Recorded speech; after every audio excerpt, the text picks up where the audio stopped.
Okay. Quick walkthrough how to remove this starter on an Audi A6 2.7 twin turbo. Obviously, entire front off. Starter's normally down here. Problem with mine is I have bottom bolt which comes out in the front, the top bolt which comes out transmission side. Hard to see that. Besides having to take out that on the transmission side, you also have to take out your intercooler piping and this charge pipe to wiggle that starter out. Otherwise, it's not coming out. It's not going to fit. You have to get the pipe out and that rubber boot, which is quite a pain in the ass.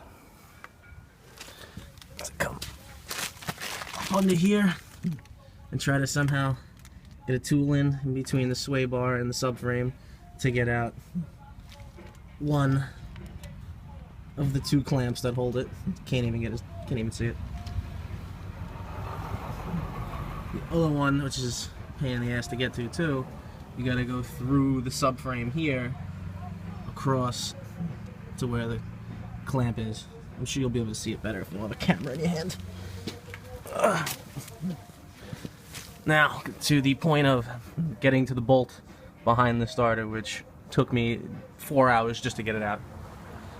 Now, the only way that I have found access to this bolt is from the top end of the motor here, sliding a ratchet down right next to this oil line here, which needs to come apart. This collar comes off, slides back, and just push it out of the way. And then you slide your ratchet down in here. You can kind of, just on the back of the block, looking down through here, you can kind of get a bird's eye where the bolt is when you get your socket on it. And this is the tricky part of getting the socket on it. To slide down your ratchet here, come around, take the tire off, wedge your head up in here, looking over the front diff, past the turbo, that bolt right there. Hard to see it, but oh, you can see it right there. That's the starter housing poking through.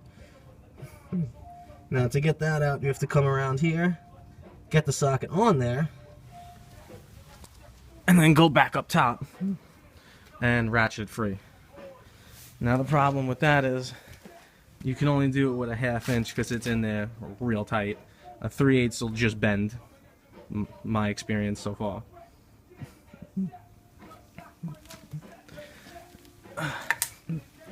And probably be completed in what took me 2 days. But if you use the little tricks that took me a day to find out, probably get it done faster than I did.